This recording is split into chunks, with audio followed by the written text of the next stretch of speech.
पलवल में लोकलाज के डर से एक दंपत्ति ने अपनी जवान बेटे के साथ ट्रेन के आगे कूदकर आत्महत्या कर ली। मरने वालों की पहचान करीमपुर गांव निवासी राकेश, विमलेश और उनकी बेटी प्रीति के रूप में हुई। बता दें कि बीते दिनों छज्जू नगर निवासी ब्रह्मा ने जहर खाकर आत्महत्या कर ली थी, जिसके बाद मृतक के परिजनों ने ट्रेन के आगे कूदकर जान देने वाले तीनों लोगों के खिलाफ आत्महत्या के लिए मजबूर करने का मामला दर्ज कराया था। सबूत के तौर पर पुलिस को एक वॉइस रिकॉर्डिंग भी दी गई। ये भी बताया जा रहा है कि मृतक राकेश ने फोन कर अपने भाई मोनू को बताया था कि 3 लोगों के उत्पीड़न और ब्लैकमेलिंग से तंग आकर वो अपनी जीवन लीला समाप्त करने के लिए जहर खा रहा है। लेकिन जिन 3 लोगों पर मुकदमा दर्ज कराया था, उन्होंने ट्रेन के आगे कूदकर आत्महत्या कर ली, जिनके शवों का पोस्टमार्टम कर परिजनों को सौंप दिया गया। मैं कहता हूं कि भारत सरकार से कि कड़ी सी कड़ी सजा मिलनी चाहिए। बेगुनाह कभी नहीं मरना चाहिए। सजा को सजा ही मिलनी चाहिए, बेगुनाह को कभी सजा नहीं मिलनी चाहिए। इसकी सरकार छानबीन सही तरीके से करे, बेगुनाह को कभी कोई परेशान ना करे। आज मेरे दिल पर 3 लाश धरी हैं, कभी किसी भाई को ये देखने को जिंदगी में ना मिले। मेरी यही सरकार से गुजारिश है। इन तीनों के खिलाफ एक मुकदमा दर्ज हुआ था चांद थाने में, हाँ, उसके बारे में क्या कहना आपका? चांद थाने में जो मुकदमा दर्ज था वो बिल्कुल झूठा है, सच्चा 1% भी नहीं है। ठीक है, आप मेरे गांव में बस्ती में जाकर भी देख सकते हो। पर इनने हमारे भाई को टॉर्चर इतना कर दिया कि मजबूर उसे अपनी जान झोंकनी पड़ी।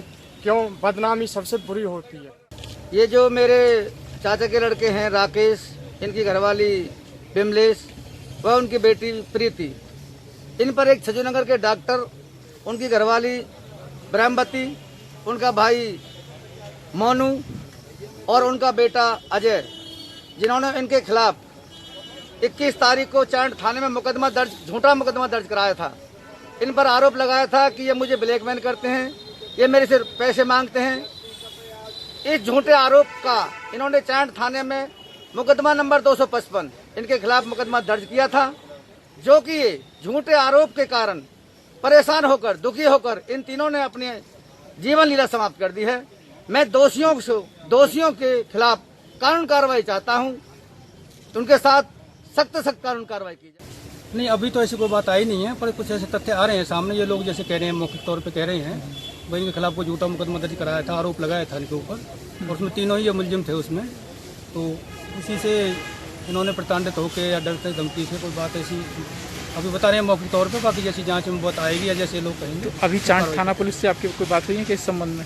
किससे जी? चांद थाना पुलिस से, जहाँ मुकदमा दर्ज हुआ। अभी तो पोस्टमार्टम करा रहे हैं ना, वो बाहर सारे आ गए हैं, गाँव के जो पंच लोग हैं जो और सारे हैं जी, ये आ गए हैं, पोस्टमार्टम कराएंगे। उसके आगे जो जाँच में बात आएगी वो भी हमारे पास आएंगे। जिन्होंने मुकदमा दर्ज कर रखा है वो भी संपर्क करेंगे, हमारी भी तो हम भी संपर्क करेंगे। तो तुम्हारी कार्रवाई है, जाँच करेंगे, जैसी बात होगी सारी आएंगे। पुलिस के लिए ये मामला काफी पेचीदा बन रहा है, क्योंकि इसमें एक व्यक्ति पहले जहर खाकर आत्महत्या कर लेता है और उसके बाद जिन लोगों पर उसने आरोप लगाए थे वे तीनों लोग भी ट्रेन के सामने कूदकर आत्महत्या कर लेते हैं। ऐसे में सच्चाई को सामने लाना बहुत कठिन काम है। इसमें सबसे पहले तो वॉइस रिकॉर्डिंग की जांच की जाएगी कि वास्तव में आवाज मरने वाले रमेश की है या किसी और की, और वो अपनी स्वेच्छा से अभी भाई को कुछ बातें बता रहा था या किसी दबाव में इन लोगों के नाम लिए। ये तो जांच के बाद ही पता चल पाएगा। दूसरी तरफ पुलिस के सामने ये भी चुनौती रहेगी कि मरने वाले दंपति और उनकी बेटी वास्तव में ही जहर खाकर जान देने वाले डॉक्टर रमेश का उत्पीड़न कर रहे थे, जिसके कारण उसने आत्महत्या की हो। पलवल से गुरुदत्त, पंजाब केसरी टीवी।